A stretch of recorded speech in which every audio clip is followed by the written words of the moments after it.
لک الحمد یا اللہ الصلاۃ والسلام علیک یا رسول اللہ اما بعد۔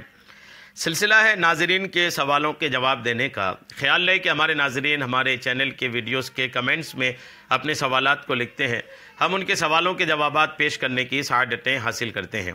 دیگر ناظرین سے عرض ہے کہ آپ بھی اپنے سوالات کو ہمارے ویڈیوز کے کمنٹس میں ضرور لکھا کریں، انشاءاللہ ہم آپ کو بھی آپ کے سوالوں کا جواب پیش کرنے کی ضرور سعادتیں حاصل کریں گے۔ ہمارے ناظرین میں سے کنہوں نے سوال کیے ہیں کہ اجالے میں تہجد کی نماز پڑھنا کیسا ہے، یہ ان کا سوال ہے۔ میں انشاءاللہ جواب پیش کرتا ہوں، آپ توجہ کے ساتھ جواب کو سنیے کہ اگر کوئی اجالے میں تہجد کی نماز پڑھتا ہے، روشنی پر کر کے تہجد کی نماز پڑھتا ہے، تو ایسا کرنا کیسا ہے؟ جواب آپ توجہ کے ساتھ سنیے۔ دراصل تہجد کی نماز یہ رات کو ادا کی جاتی ہے، اور ایک بڑی تعداد لوگوں کی جو یہ غلط فہمی کے شکار بھی ہیں کہ ہم تہجد پڑھیں تو کوئی ہمیں دیکھے نہ،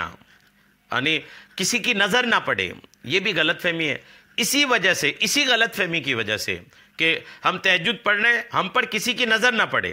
اسی غلط فہمی کی وجہ سے ایک بڑی تعداد ہے لوگوں کی جو یہ سمجھتی ہے کہ تہجد کی نماز اندھیرے میں پڑھنا چاہیے۔ جی ہاں، ایسا نہیں ہے۔ آپ تہجد پڑھ رہے ہیں، اگر کوئی آپ کو دیکھ بھی رہا ہے، دیکھ بھی لیا ہے، کوئی حرج نہیں ہے۔ آپ کے تہجد پڑھتے وقت اگر کسی کی نظر آپ کے اوپر پڑ گئی تو آپ کی نماز میں کوئی کمی نہیں ہوگی، نماز الحمدللہ آپ کی مکمل ہوگی۔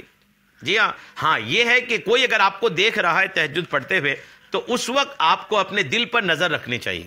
یعنی دل پر نظر رکھنے کا مطلب آپ کے اندر اس وقت دکھاوے کی بات نہیں آنی چاہیے، اس وقت آپ کو یہ فیلنگ نہیں ہونی چاہیے کہ مجھے کوئی دیکھ رہا ہے تو میں اور اچھے سے تہجد پڑھوں، ایسا یہ فیلنگ نہیں آنی چاہیے، بلکہ نارمل فیلنگ میں رہیں، کوئی دیکھے تو بھی نہ دیکھے تو بھی، یہ کوئی انسان دیکھ رہا ہے کہ نہیں دیکھ رہا ہے اس پر توجہ نہ دیں، توجہ یہ دیں کہ خدا دیکھ رہا ہے، اور جس خدا کے لیے آپ پڑھ رہے ہیں وہ خدا ہر حال میں آپ کو دیکھ رہا ہے، اور وہ خدا دیکھ رہا ہے، خدا کے فرشتے آپ کے لیے نیکیاں لکھ رہے ہیں، الحمدللہ کافی ہے۔ تو تہجد کی نماز اجالے میں بھی پڑھ سکتے ہیں، تہجد کی نماز اندھیرے میں بھی پڑھ سکتے ہیں، اجالے میں پڑھنے میں کوئی حرج نہیں ہے۔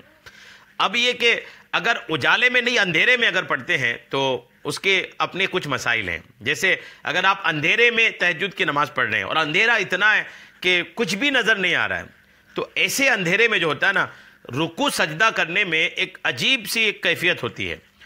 اجالے میں جو آدمی رکوع سجدہ جتنے نارمل طریقے سے کر لے گا، اندھیرے میں ایسا نہیں کر پائے گا، کیونکہ اندھیرا ہے، آدمی کو بیلنس بنانا پڑتا ہے، اٹھتے بیٹھتے بھی آدمی کو لگتا ہے کہ گر نہ جاؤں۔ اجالے میں آدمی اٹھنا بیٹھنا رکوع سجدہ یہ آرام سے بیلنس کے ساتھ کر لیتا ہے، اجالے میں ایسا کر لیتا ہے، اندھیرے میں یہ آسان نہیں ہوتا، اندھیرے میں یہ تکلیف کا باعث ہو جاتا ہے۔ تو جب اندھیرا اگر اتنا زیادہ ہے کہ آپ کو رکوع سجدہ کرنے میں بیلنس بنانا پڑ رہا ہے، آپ کو تکلیف ہو رہی ہے، تو ایسا اندھیرا بھی صحیح نہیں ہے، ایسا اندھیرا بالکل صحیح نہیں ہے۔ کم سے کم اتنا اجالا تو ہونا ہی چاہیے کہ آپ رکوع میں جا رہے ہیں، رکوع سے اٹھ رہے ہیں، سجدے میں جا رہے ہیں، سجدے سے اٹھ رہے ہیں، تو آپ بالکل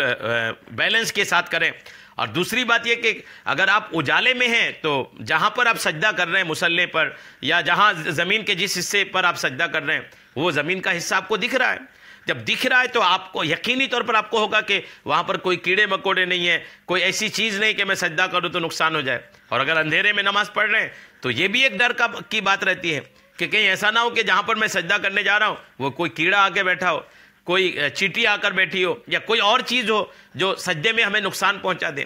تو یہ ساری چیزوں سے آدمی نجات تب پا جاتا ہے جبکہ اجالے میں تہجد کی نماز پڑھتا ہے، تو اجالا ہی بہتر ہے۔ اندھیرا اگر ہے تو کم سے کم اتنا اجالا اس کمرے میں ہونی چاہیے کہ چیزیں نظر آئے اور رکوع سجدہ کرنے میں، اٹھنے بیٹھنے میں کسی طرح کی کوئی تکلیف نہ ہو۔ اللہ کریم ہم سب کو تہجد گزار بنائے اور نماز تہجد کے صدقے ہم سب کی دعائیں قبول فرمائے، آمین، بجاہ النبی الامین صلی اللہ تعالی علیہ وسلم۔